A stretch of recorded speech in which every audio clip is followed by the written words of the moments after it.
If you notice the heart on the skid, but I understand somebody's going to be manning that after a while. And this is the last morning to get tickets for our Valentine evening.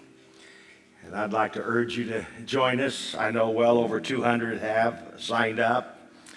And we're down to the final mile. And it'd be so great to see you there that evening. And you don't have to be married or have a boyfriend or a girlfriend. It's just a great evening out. Stop by and pick up a ticket. They're $20 a piece. The meal costs more than that. And we would love to fellowship together with you. I'm reading from the parable of the unforgiving servant. It's found here in Matthew chapter 18. I want to pick up verse 21. Then Peter came to Christ and said, Lord, how often shall my brother sin against me and I forgive him? He said, 7 times. Jesus said to him, I do not say to you up to 7 times, but to 70 times 7.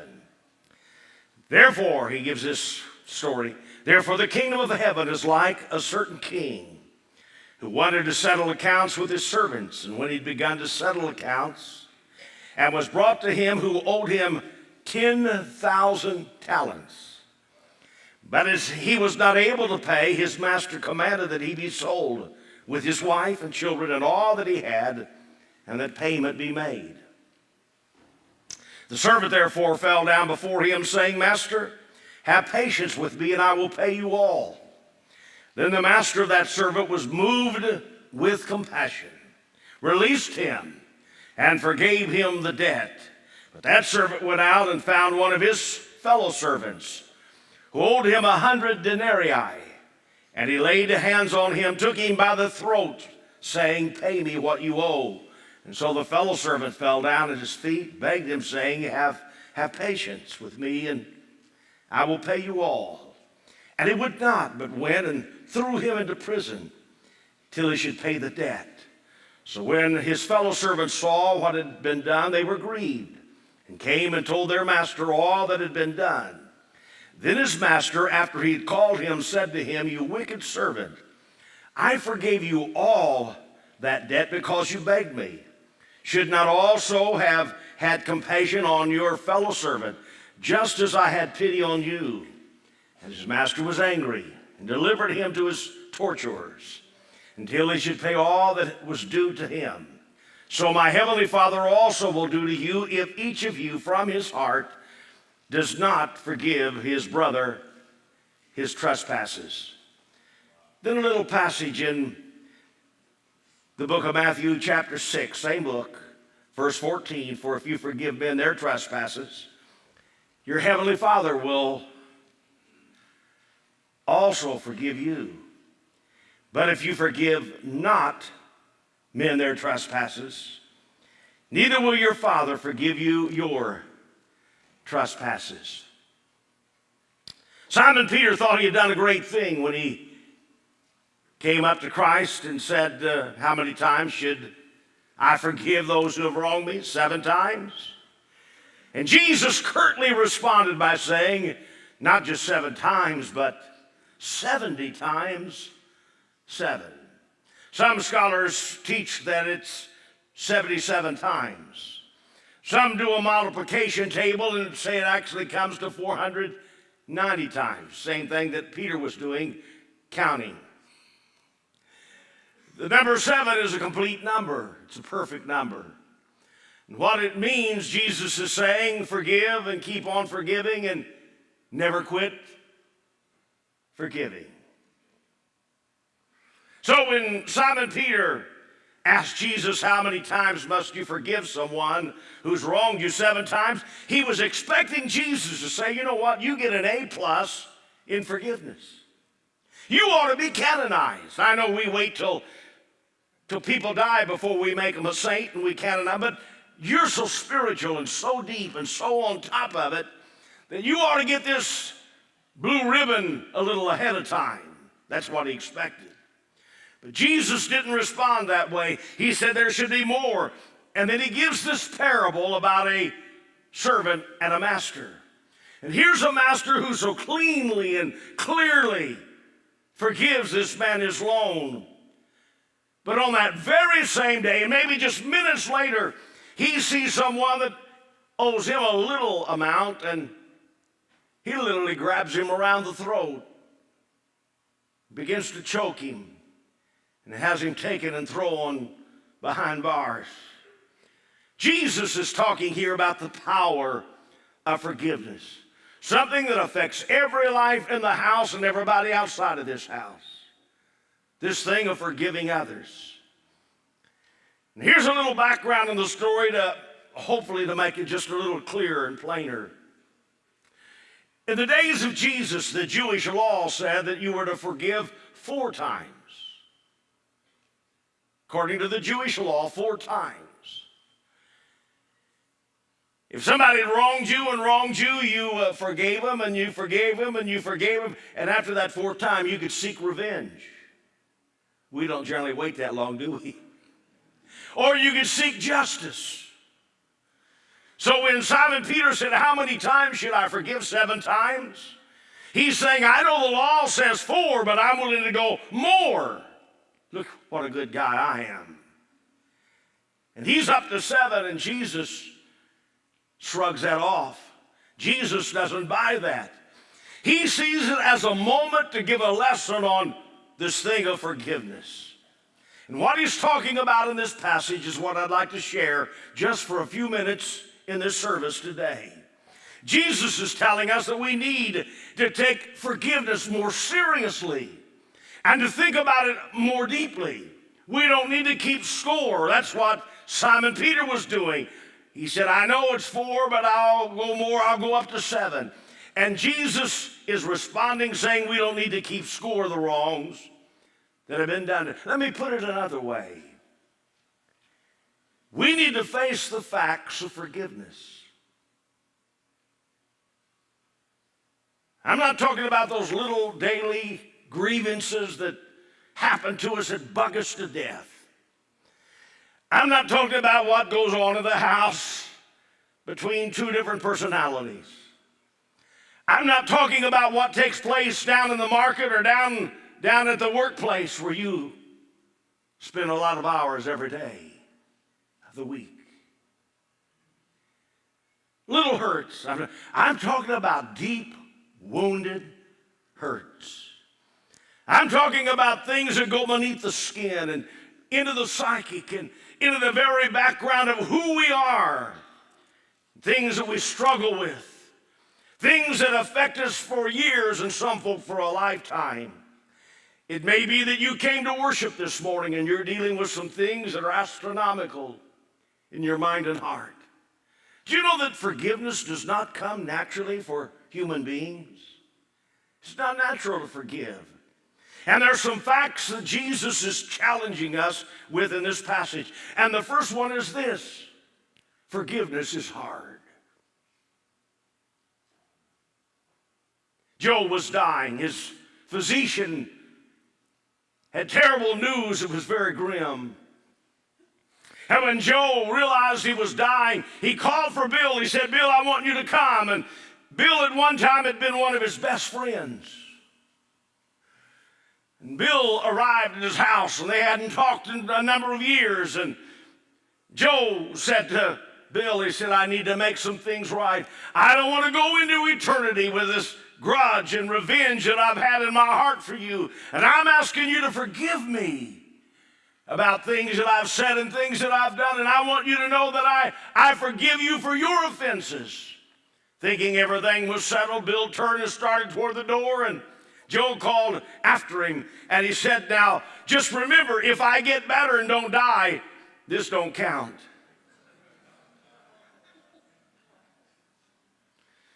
What a drop the mic moment. And yet it demonstrates how difficult it is for us to practice and even experience true forgiveness. Oftentimes what we say with our lips isn't what we're actually conveying from the heart. Forgiveness is possible. And why let resentment smolder across the years when we can let it go. I raise this issue because many people who struggle with the issues of forgiveness walk away from the faith, and they walk away from God because they just can't bring themselves to forgive. In addition, they struggle in trying to forgive themselves for what they've done or what they've left undone and feel estranged from God because of it. And let me say the obvious, forgiveness is hard. But scriptures teach us that it can be the key that unlocks the door to a life of new beginnings. The second thing is this: forgiveness takes courage. It doesn't take any courage to harbor hatred and ill will. It doesn't take any courage to harbor anger and bitterness. It doesn't take any courage to demonize another person. It doesn't take any courage to look down on those who are different from us, either in the financial status or the color of their skin or their ethnic backgrounds. That don't take courage. It doesn't take courage to be a bigot or to judge others. It doesn't take courage to carry around hurt and pain, but it does take courage to say, would you forgive me? Most of us polish our unforgiveness and our hurts, and we keep them close to our heart. To forgive is one thing, and that's something we all want to experience, but to forgive those who have wronged us in some way, that takes real courage. A Methodist pastor in Hartford, Connecticut, in 1987, his 24-year-old son named Scott was shot down on the street. And he had to go through this whole process of ordering a casket and grieving and putting that boy's body in that casket and going through a funeral process and taking him out to a local cemetery and burying him, knowing that he'd be moving away, taking other pastorates and no longer be near that son. Shot down by another young man, high on drugs. The other young man was prosecuted. He was sentenced to a life in prison. And Reverend Everett began to carry around this pain of the death of his boy. He'd lay awake at night and sweat and be angry and think, if I could only get my hands around the throat of that young guy that killed my 24-year-old son, Scott. Oh, Scotty. But he knew he couldn't keep living this way. He knew he had to let it go. He knew he had to lay it down. He knew he had to forgive. And he knew he had to practice what he preached. So what's he going to do? He didn't want to, but he knew he had to. He sat down at a table and took an ink pen and took a piece of paper. And over the objections of his wife, began to write a letter to that young guy in prison. And he reiterated the story, how you took the life of my 24-year-old boy that I miss every moment of my existence. From the time I wake up to the time I go to sleep, and when I wake in the night, I think of him. And out of vengeance, you shot him down. But I'm writing this letter to let you know that I'm taking the step to forgive you for what you've done in taking my boy's life. It was hard to lick that envelope shut and to put a stamp on it. And it was tough to walk to the mailbox. It was like walking a mile to go out to the front steps and put it in the mailbox.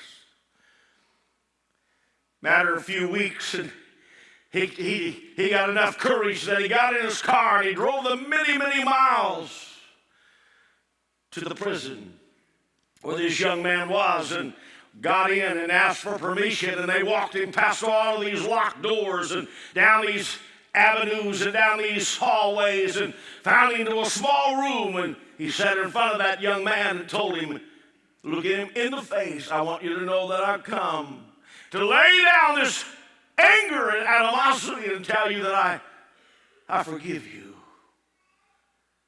I'm simply trying to tell you this morning that forgiveness takes courage. It took courage for him to write that letter. It took courage for him to drive that miles and look eye to eye and face to face. And forgiveness takes courage. It's an easy thing to take the path of pain. It takes courage to forgive.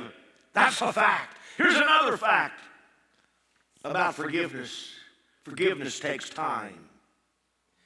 Now, if that goes against your theology, it's all right. I've lived long enough to know that I'm right on this. Forgiveness takes time. When you've been deeply hurt and deeply wronged, and it took time to bring the hurt, and it'll take time sometimes to let it go. I get real bothered when I hear speakers get up and they so oversimplify this whole thing of forgiveness. They act like it's some kind of a switch that you can just flip it and call forgiveness, and I forgive and God forgives and we move on. Yeah, you can move on. But for us to overcome the pain and the hurt, it takes time. When a child grows up in a home and his parents tell him he's nothing but scum, he's an accident, we didn't want you in the first place, and we wish you weren't alive, or we wish we didn't have to have you messing up our lives, they don't get over it when they step out of that house and start at the street. It takes years sometimes therapy. Sometimes some can't take it. They don't want to live any longer. It takes time to get over being sexually molested. You don't just forget it in a matter of a moment. I don't care what anybody says. It takes time when somebody's rejected you and pushed you aside and misused you and ridiculed you. It takes time when a business partner stiffs you for the business and your finances, and you've got a wife and kids to raise. It takes time. It's not a magic trick. It takes time. C.S. Lewis, who many of you have read after him, says this about taking time to forgive. He said, everybody thinks forgiveness is a good idea until they have to forgive seriously something. We want to experience it and we want to forgive until we actually have to practice it. And I raise this quote from C.S. Lewis because he had to practice it in his own life. His mother died when he was just a kid. And his father couldn't handle the grief and the change that it brought to his life, so he packed up young Cleve and sent him off to a boarding school, which was common over there in Britain at the time. This one happened to be a Christian school, and he sent him to the school not knowing that the schoolmaster was kind of an abusive sort of a character. Everything was black and white, and you didn't say anything back, and he couldn't reason about anything, and he would abuse those boys emotionally and psychologically and even physically. If he couldn't figure out who had messed up on something, he'd line them all up, and he said, you'll either tell or you'll all take a switching, and start down the line and switch them. And when Lewis left that school, he struggled over how a Christian school and that kind of treatment, and he got away from God and left the faith and became an atheist, and there in his 20s struggled. Got a deeper education, taught at Oxford University, but eventually returned to his faith and returned to God. But he said it wasn't easy. I struggled over time. It kept coming to me what that schoolmaster had done. He said, I realized one afternoon that there was a wall built between me and that schoolmaster, and I didn't know how to bring the wall down. I didn't know how to resolve it. He said, I committed myself. It wasn't easy, I didn't want to. And reluctantly, he said, I committed myself every morning when I got up. He said one of the first things I would do, I'd stand before God, and he said, I would name that schoolmaster and say, I forgive you. Day after day, week after week, month after month, and for several years, he would name him and say, I forgive you. And week by week and month by month, and Over time, stone by stone of bitterness was pulled out of that wall till he said, I realized one day the wall had come down. I remember back in Bible college days, this was a Christian school, boarding school. They even had in grade school where you could attend if you lived locally. High school, you could go there and stay on the grounds in the dorm, and then they had a college. Some students worked. Everybody had to put in an hour a day, even if you had a paid tuition. If you went beyond that, you got 35 cents an hour. I didn't know what was wrong with me. I haven't figured it out to this day, and don't you try to figure it out. I just plain like to work. After school, I'd put in sometimes 6 hours. Saturday, I'd put in 8 to 10 hours. Anybody else do it? No, they were smarter than I was. I liked having that 35 cents an hour. I'd like to have some change in my pocket and didn't want to ask Dad for it. Dad had married Mom. He was a stepdad. I loved him, but I didn't want to ever ask him for any money. It was too hard. And I'd rather work for it. The Saturday would come, and I didn't work as long as I had most of the time, but I put in, I think, 8 to 9 hours mopping floors and straightening rooms and cleaning, and it was going to be a work day, and everybody was supposed to work, and they didn't. And after I'd finished, somebody said, and I was tired, somebody said, let's go play basketball. I got untired real quick. Playing basketball wasn't hard, but working's hard. And we headed over to the gym and the basketball scrimmage, and we began to play, and we were having a good time, and in came the house mother. And she had the president of the school with her. A little guy come waltzing in along with her, and with all of his authority, and that's fine. I guess he should have had some. And she kept her quiet, and he said, I want to know who didn't do their work. Basketball practice, our playing slowed down immensely. One boy's over there, Jerry Joe, he's just kind of bouncing a little bit against the gym floor, and he said, stop it. Everybody line up. We're going to find out who didn't work today. Got classes Monday and a lot of rooms left unclean. He started down the line like a sergeant and said, who didn't clean the room or didn't do any of the cleaning today? Nobody said anything. Would you stepped out and said it was me? They didn't either. And he came up to me, and I was the youngest of the bunch, and the littlest, and he got in my face and said, who didn't do the work? I said, sir, I can't answer that. I put in 8 hours at least. Mrs. Friend knew I did and should have stepped up and said something. She stood there quietly and said nothing. And he said, I said to you again, who didn't do the work? I said, sir, I didn't keep track of anybody else, but I kept track of this boy, and I did over 8 hours of work. If there's more to be done, I'll do it, but I'm not going to squeal on anybody. Boy, he grabbed me by the front of the shirt and almost lifted me, got me up on my toes, and he said, when I ask you something, you'll tell me, do you understand? And he's screaming in my face. And I put my hands over my sides of my face, trying to cover my ears so I couldn't hear it, and shook me. And finally, not meaning to, I said, shut up! And boy, when I did, he dragged me across the gym floor and slammed me down on a park bench. Put his knee on my chest and began to beat me. We're not talking about slapping, I'm talking about beating me. This is back before political correctness. Remember those days? I did something I didn't want to do. I cried. I didn't want to cry. I'd never been hit like that in my life. I remember walking across the gym with tears going down my cheeks and heading to my room. And a big boy, David, stepped out in front of him. He said, why don't you try that on a guy your size, not just a little kid. Student body was horrified. Staff were silent. They immediately called for a school board meeting because they knew the possibility of a lawsuit.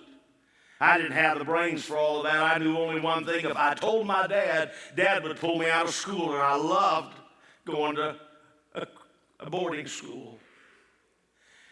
Immediately, he organized going to Bertie Owen's ice cream parlor. It's on Columbus Avenue. It used to be in Anderson, Indiana. He wanted to try to buy everybody off and get everybody to kind of forget the scene. Mainly wanted me to go, I guess. I locked myself in my room, shut my lights off, and I wrestled whether I would serve God or not. I wrestled whether I ever wanted to be around Christian people or not. I don't think I've ever told this story in a crowd before. It was a turning point in my life. Found there was a knock on my door, and it was Mrs. Friend, and I knew she had a skeleton key to every door, so she'd unlock it, and I opened it and stood there. And she turned my light on, and she said, you need to go. He's taking us out to the ice cream parlor. I said, I won't be going, ma'am. I was embarrassed in front of the student body. I was emulsified, and I said, I won't be going. She said, if you don't go, you're going to create some bitterness in your life. I said, ma'am, I won't be going. Do you know the years has passed, and ever so often that'll come up, and I'll wrestle with it, and I've wanted to drive the miles and to hunt him up and confront him about it. Then I have to lay it down again and say, God, I let it go. I forgive. I want everybody in my life to be forgiven. I'm amazed at how the devil will try to bring something back up and make it to be a temptation and an irritant that'll break your heart and make you go an avenue you don't want to go. And I say, God, that's not the way I feel. That's the way the devil wants me to feel.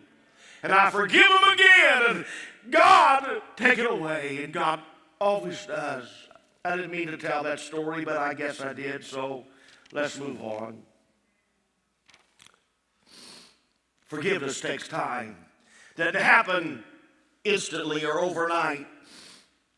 And we need to begin the journey and say, God, I want to confront this thing, and I want to get it out of my mind and out of my heart and off of my load and off of my plate. And little by little, like C.S. Lewis said, God began to take the stones out of that wall. Forgiveness is hard. Forgiveness takes courage. Forgiveness takes time. And may I close by saying forgiveness takes God. I stand before you this morning telling you that I believe we live in a world that is so full of hate and anger and incivility. And I believe our problem is we're trying to work things out on our own. And it takes God. We can't fix our problems. But with God to forgive us, and by his divine power, he's able to help us to deal with things. And when you give it to God, God begins to do some things that are transforming. He'll bring things full circle like he did with Reverend Everett, until you're able to deal with it eventually and get healthy and whole and restored again. I think of the couple. I was on the internet looking it up to be sure about it. You can look it up. If you don't think I tell it right, you can get up next Sunday and tell it yourself.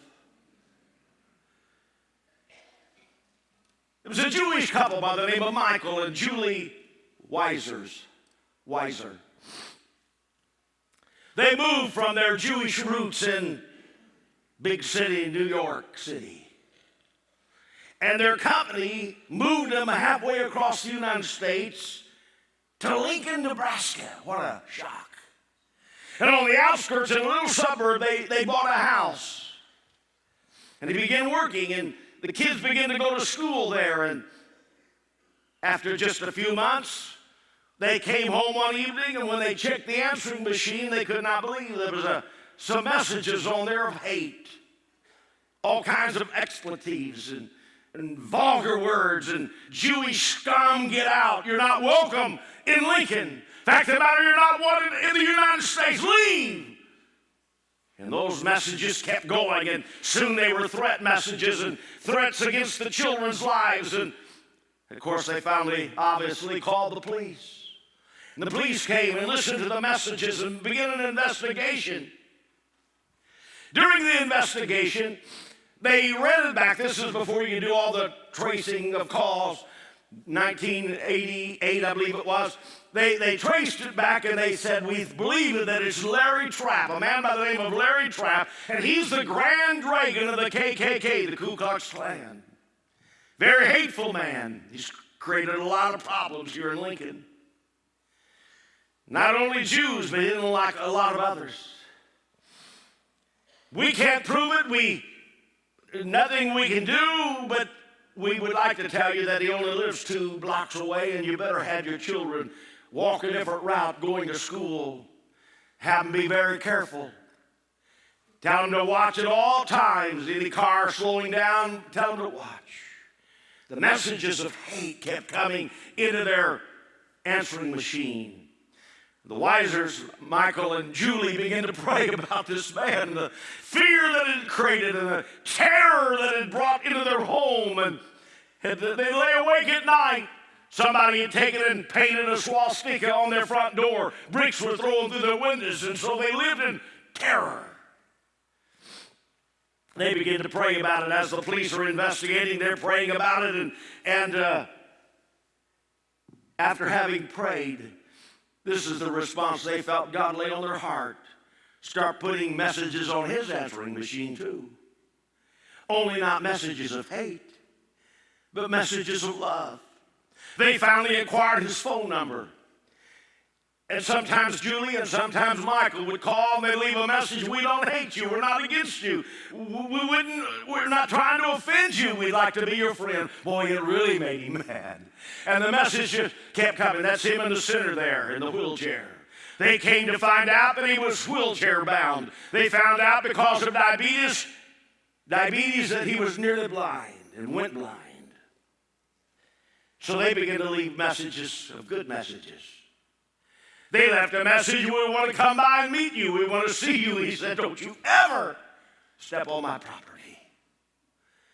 But they went over one afternoon and knocked on his door, and the door opened. There he sat in a wheelchair with a shotgun and a pistol beside of him. And they introduced themselves, and he told them to leave. And they said, we want to talk for a moment and let you know that we don't hate you. And for 3 hours they said and talked, and he broke down and began to weep. And he said, I'd like to get out of all this hatred and out of the Klan, and I don't know how to get out. I don't know how to lay this down. And over time, they began to get him to go to church, and it wasn't long. He gave his heart to God and was changed. And when he wanted to join there in the church, they stood up for him as he joined the community of faith. Diabetes finally had taken his sight. He'd lost a leg. He's sick. He hadn't taken care of himself. No family. Hardly any friends at all. And when he could no longer live at the house, Michael and Julie took him into their own home and began to take care of him. When it came down to death, 1992, and no money, the Wisers paid for his funeral and all that went with it. Why am I telling you this? God has a way. When we give ourselves and all the things that go on in our life to him, he has a way to put the power of forgiveness to begin to bear on our lives. Forgiveness is hard. Forgiveness takes courage. Forgiveness takes time. Forgiveness takes God. You've got to include God. Now, I don't know what you came this morning struggling with. I don't know what lows that are on your mind, and I don't know what pain is somewhere in the back recesses of your life where you were hurt. And to say you weren't hurt and to paint over it, you can't get healthy. There has to be a cleansing of forgiveness brought into your life, where you lay it down and you give it to God, and God, I can't carry this any longer. I can't deal with this, and you turn it over to God. Some areas in which you need forgiveness, or maybe somebody that you need to forgive, and you're holding on to something and you can't let it go. You don't want to speak to them. You don't want to see them. You don't want to be around them. And it's a wall. You need to get that wall down brick by brick, stone by stone. If only we'd practice the power of forgiveness. Are we going to keep score like Simon Peter did? No. No, what we're going to do, we're going to take the words of Jesus seriously about forgiving. And the fact is, pain is involved when we're hurt. But when we take things to God, that's the start. And right here and right now is the place to have a brand new beginning and begin to get well and whole again. Father, look in upon us.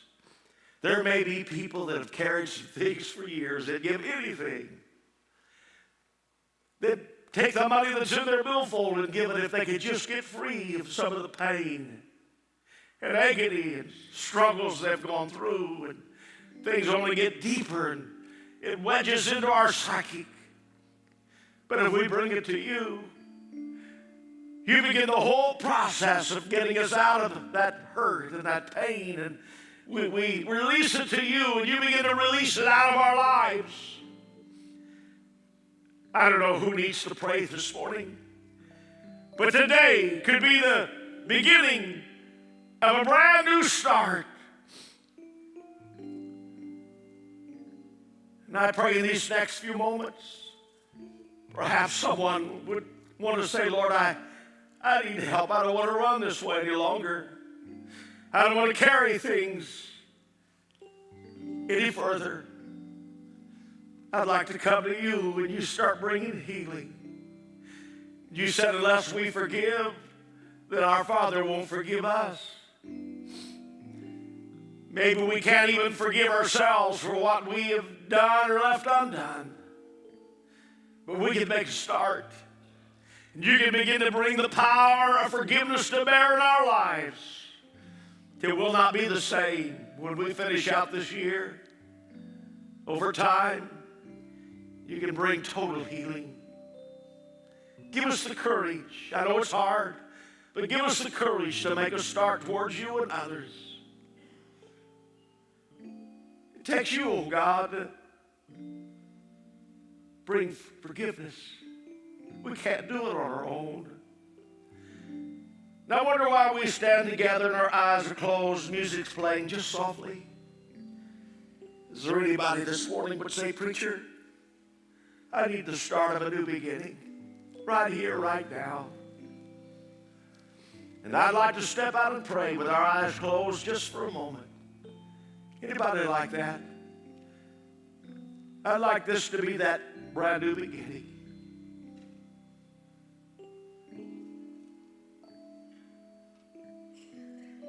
What about it this morning? Somebody else?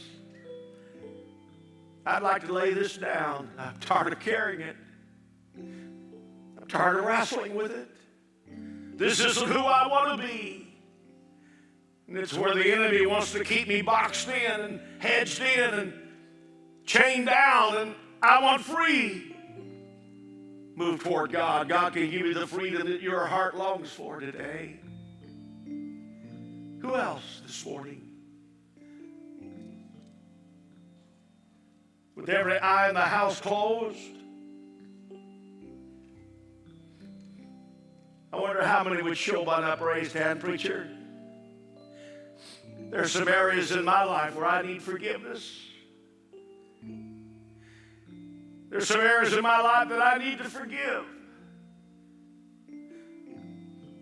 I haven't stepped out, I haven't gone to the altar, but God knows this is the area that I'm dealing with. And the message was for me this morning. Remember me in prayer that God will help me. Would you just slip a hand up? How many across the building? This is the area that most people struggle in and never get free from, and that's why the devil wants to keep you enslaved. Unless we forgive others, our Father which is in heaven can't forgive us till we forgive. Anybody else want to pray this morning? Just slip out of your seat. Let's meet together.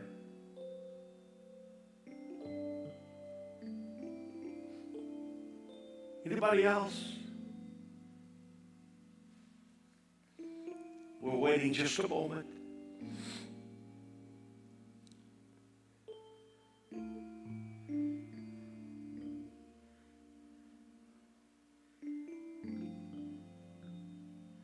I want those that know how to pray to gather in with these who have come. Would some do that? Would you gather in? The invitation's left open. Father, for those that need to go, we pray, Lord, for dismissal for them. Go with us. Help us to deal with these areas of our life where you want to help us. In Christ's name I pray.